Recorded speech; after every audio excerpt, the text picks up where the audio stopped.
राज्यात दादांच्या गुलाबी जॅकेटची चर्चा सुरू असतानाच आता चर्चा सुरू झाली ती गुलाबी रिक्षा योजनेची। राज्यातील गरीब महिलांसाठी गुलाबी रिक्षा योजनेची घोषणा करण्यात आली। दरम्यान ही योजना नेमकी काय, कुणाला या योजनेचा लाभ मिळणार, पाहूया या संदर्भातला आमचा हा स्पेशल रिपोर्ट। आम्ही मुलींच्या करता अजून एक त्या ठिकाणी योजना आणली आणि त्या योजनेचं नाव आहे ते म्हणजे आपण पिंक रिक्षा। राज्याचे उपमुख्यमंत्री अजित पवारांचं गुलाबी जॅकेट आणि पक्षाच्या गुलाबी रंगरूपाची सध्या चांगली चर्चा सुरू आहे। दरम्यान राज्यभर ही चर्चा सुरू असतानाच आता चर्चा रंगली आहे ती गुलाबी रिक्षाची। राज्यातील गरीब महिलांना रोजगार उपलब्ध करून देण्यासाठी उपमुख्यमंत्री अजित पवारांकडून गुलाबी रिक्षा योजनेची घोषणा करण्यात आली।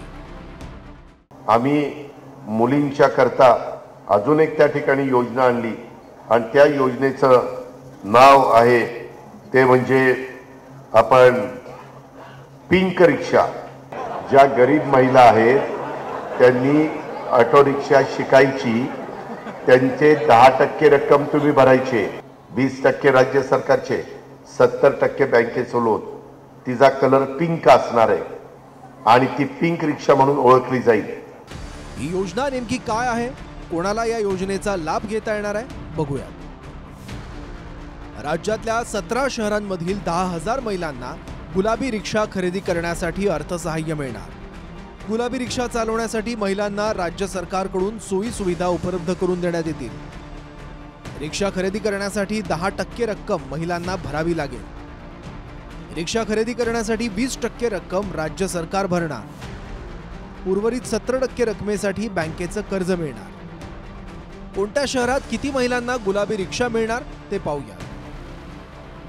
मुंबई उपनगरामध्ये 1400 महिलांना, ठाण्यात 1000, पुण्यात 1400, नाशिकमध्ये 700, नागपुरात 1400, कल्याण 400, अहमदनगर 400, नवी मुंबई 500, पिंपरी 300, चिंचवड 300, अमरावती 300, पनवेल 300, छत्रपती संभाजीनगर 400, डोंबिवली 400, वसई विरार 400, कोल्हापूर 200 आणि सोलापुरात 200 महिलांना लाभ मिळणार।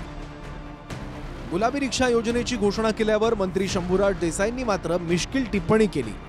अजितदारांचं गुलाबी जॅकेट आणि गुलाबी रिक्षा योजनेची घोषणा योगायोग असल्याचं शंभूराज देसाईंनी म्हटलंय।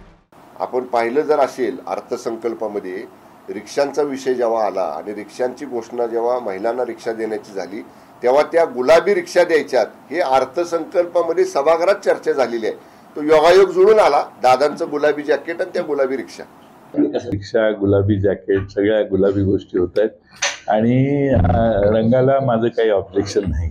कुठला रंग वापरायचा तो ज्याचा त्याचा चॉईस आहे, पण फुल पांढरं वापरलंय त्यामुळं थोडासा फरक दिसतोय, त्यातून काही हरकत नाही। अजितदारा जिकडे जातात तिकडे केवळ अजितदारांच्या गुलाबी जॅकेटची चर्चा सध्या सुरू आहे। दरम्यान अहमदनगरमध्ये लाडक्या बहिणींसोबत संवाद साधताना दादांना एका महिलेनं त्यांच्या गुलाबी जॅकेटबद्दल विचारलं। दरम्यान यावर अजितदारांनी त्या महिलेला गमतीशीर उत्तर दिलं। महिलेचा प्रश्न, सगळीकडे गुलाबी कलर दिसतोय, तुम्ही देखील गुलाबी कलरचं जॅकेट घातलंय, याचं काय कारण आहे? आम्ही सततच आपण पण वेगवेगळ्या साड्या नेसता, वेगवेगळे कपडे घालता। एखादी गोष्ट तुमच्या जवळच्या सगळ्यांनी सांगितली नाही ही साडी जास्त तुम्हाला खुलून दिसते तर तुम्ही सारखी सारखी ती साडी घालता। तसं मला अनेकांनी माझ्या सहकार्याने सांगितलं हे जॅकेट जरा चांगलं दिसतं म्हणून मी घालायला लागलो। थँक्यू।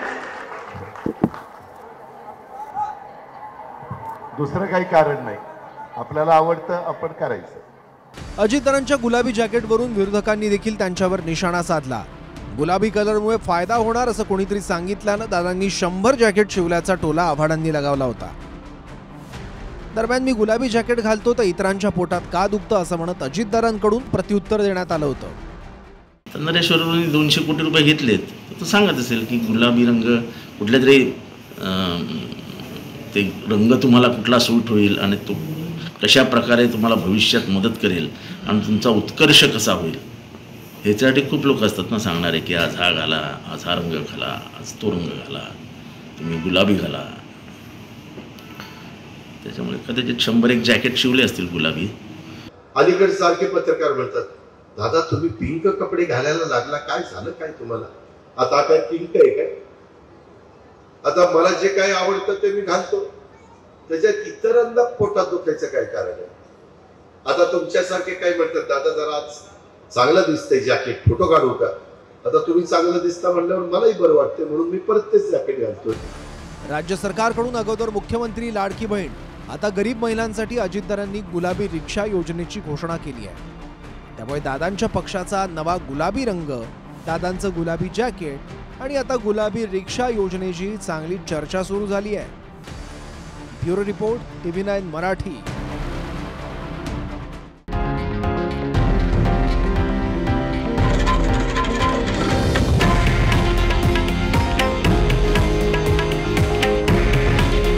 हे आहे देशातील नंबर 1 न्यूज नेटवर्क आणि आपण पाहत आहात TV9 मराठी. काळजी तुमची, हित महाराष्ट्राचं.